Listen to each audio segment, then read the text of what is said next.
മേഘ ശരിക്കും പറഞ്ഞാൽ Kerala bank result മാത്രമല്ല, JSCയിൽ എത്ര മാർക്ക് ഉണ്ടായിരുന്നടാ? JSCയിൽ 60 above ഉണ്ട്.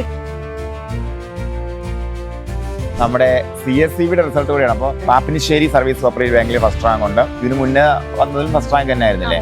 ഫസ്റ്റ് റാങ്ക് ആയിരുന്നു. അപ്പോൾ നിരന്തരം ഫസ്റ്റ് റാങ്കുകൾ വാങ്ങുന്ന വ്യക്തിയാണ്.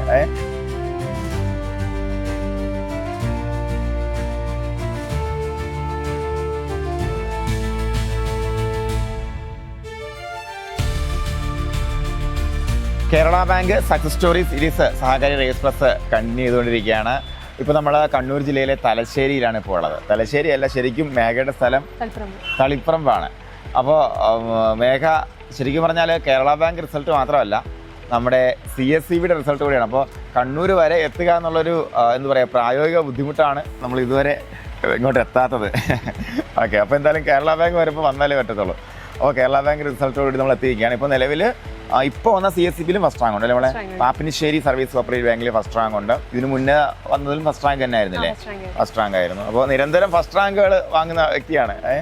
മേഘ മാത്രമല്ല, ഒത്തിരി പേര്. അപ്പോൾ നിങ്ങൾ മനസ്സിലാക്കുക, നമ്മുടെ പഠനത്തിന് നിലവാരം ഇമ്പ്രൂവ് ചെയ്യുക എന്നുള്ളതാണ്. നിങ്ങൾ സഹകരണ മേഖലയിൽ പഠിച്ചു വരുമ്പോഴത്തേക്ക് നിങ്ങളുടെ നിലവാരം നിങ്ങൾ ഇമ്പ്രൂവ് ആയി കഴിഞ്ഞാൽ വരുന്ന എല്ലാത്തിനും ലിസ്റ്റിലുണ്ടാകും. അപ്പോൾ ഇതാണ് ആമുഖമായിട്ട് എനിക്ക് മേഘയെക്കുറിച്ച് പറയാനുള്ളത്. മേഘ എങ്ങനെയാണ് സഹകാരിയിലേക്ക് എത്തിപ്പെടുന്നത്? ആദ്യമായിട്ട് ശരിക്കും പറഞ്ഞാല് എൻ്റെ ഫ്രണ്ട് രജിഷ കേരള ബാങ്ക് ലിസ്റ്റിലുണ്ട്. രജിഷയാണ് ആദ്യമായിട്ട് ഓൺലൈനിൽ ചേരുന്നത്. അപ്പോൾ ഓളാണ് എനിക്ക് ആദ്യം ഇത് റെക്കമെൻഡ് ചെയ്ത് തന്നത് ഇവിടത്തേക്ക് വരാൻ വേണ്ടി. അപ്പോൾ JSCയിലാണ് ജൂണിലാണ് ഞാൻ ഓൺലൈൻ ബാച്ചിൽ ചെയ്തത്. JSCയിൽ എത്ര മാർക്ക് ഉണ്ടായിരുന്നടാ? JSCയിൽ 60 above ഉണ്ട്. കറക്റ്റ് അറിയില്ല. ലിസ്റ്റിലുണ്ട്. ഓക്കെ, അപ്പോൾ എപ്പോഴും നമ്മൾ പറയാറുള്ള കുറച്ചധികം കാര്യങ്ങളുണ്ട്. വാട്ടവർ, നമുക്ക് എന്തായാലും മേഘയുടെ സ്റ്റോറിയിൽ നിന്ന് തന്നെ തുടങ്ങാം. മേഘയുടെ ഒരു ഓവറാൾ ഉള്ളൊരു സ്റ്റോറി ഒന്ന് പറയാമോ? അതായത് എപ്പോഴും നമ്മൾ പറയാറുണ്ട്, നിങ്ങൾ ആദ്യ റാങ്കുകളിലേക്ക് എത്തുക എന്ന് പറയുമ്പോഴത്തേക്കും നിങ്ങളുടെ സ്വപ്നമാണ് നമ്മുടെ സ്വപ്നമാണ് അല്ലേ? വീട്ടിലാരൊക്കെ ഉണ്ട്? ആരാണ് നമ്മൾ ഏറ്റവും കൂടുതൽ മോട്ടിവേറ്റ്? ആരാണ് വീട്ടിലാരൊക്കെ ഉണ്ട്? മോട്ടിവേഷൻ വീട്ടിലെല്ലാവരും നല്ല സപ്പോർട്ട് തന്നെയാണ്. ഞാൻ ഏത് പാത ചൂസ് ചെയ്യുന്നോ അതിൽ അവർ അത് ഏതാന്ന് വെച്ചാൽ അത് ഞാൻ നല്ല രീതിയിൽ തന്നെ ചെയ്യുന്നു. അതുകൊണ്ട് നല്ല സപ്പോർട്ട് തന്നെയായിരുന്നു. അപ്പോൾ ഈ വിജയം നമുക്ക് ഉറപ്പായിട്ടും ഈ പറഞ്ഞ പോലെ നാട്ടിലൊക്കെ എല്ലാവരും അറിഞ്ഞാ? എല്ലാവരും അറിഞ്ഞു. പൗരസമ്മേളനം സ്വീകരണം കിട്ടിയ ആരെങ്കിലും ചെറിയ രീതിക്ക് കിട്ടി തുടങ്ങി, സ്റ്റാറായി. ഓക്കെ, അപ്പോൾ എന്തായാലും ഞാൻ ഈ വിജയം ആർക്ക് സമർപ്പിക്കുന്നു മേഘ? ഇപ്പൊ എത്തി നിൽക്കുന്നത് വരെ ഒരുപാട് ആൾക്കാരെ സ്വാധീനിച്ചിട്ടുണ്ട്. എല്ലാവർക്കും ഉണ്ട്. അതിൻ്റെ ഒപ്പം ഏറ്റവും കൂടുതൽ സഹകാരി തന്നെയാണ്. സഹകാരി മുന്നോട്ട് വെച്ച ആ സ്റ്റഡി പ്ലാൻ കൃത്യമായിട്ട് ഫോളോ ചെയ്യാം.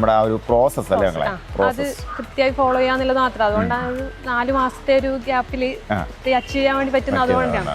അപ്പോൾ അതിനകത്ത് എപ്പോഴും നിങ്ങളുടെ അടുത്ത് പറയാനുള്ളത് എന്ന് പറയുമ്പോൾ ബിലീവ് ഇൻ ദ സിസ്റ്റം എന്താണ് ആവശ്യപ്പെടുന്നത് അതിൽ നിങ്ങൾ വിശ്വസിക്കുക, അതിനെ ഫോളോ അപ്പ് ചെയ്യുക. അതിൽ നമ്മൾ ശ്രദ്ധിക്കുകയാണെന്നുണ്ടെങ്കിൽ നമുക്ക് ഒരുപാട് മുന്നോട്ട് വരാൻ പറ്റും, സംശയമൊന്നും വേണ്ട. അപ്പോൾ അതിനൊരു ഉദാഹരണമാണ് മേഘയെപ്പോലെ ഇനിയും 100 കണക്കിന് ആൾക്കാരുടെ സ്റ്റോറി വരുന്നുണ്ട്. ഓരോരുത്തരുടെയും കഥ വ്യത്യസ്തമാണെന്ന് വെച്ചാൽ വ്യത്യസ്തമാണ്. പക്ഷേ അതിലെല്ലാത്തിലും ഒരു സാമ്യതയുണ്ടല്ലേ? സാമ്യത എന്ന് പറയുമ്പോഴത്തേക്കും ആത്മാർത്ഥതയുടെയും ഹാർഡ് വർക്കിൻ്റെയും അതുപോലെ ഒക്കെ അവരുടെ അതിൻ്റെ ഫലമാണ്. അപ്പോൾ നമ്മുടെ മെൻറ്റർ ആയിരുന്നു മക്കളെ?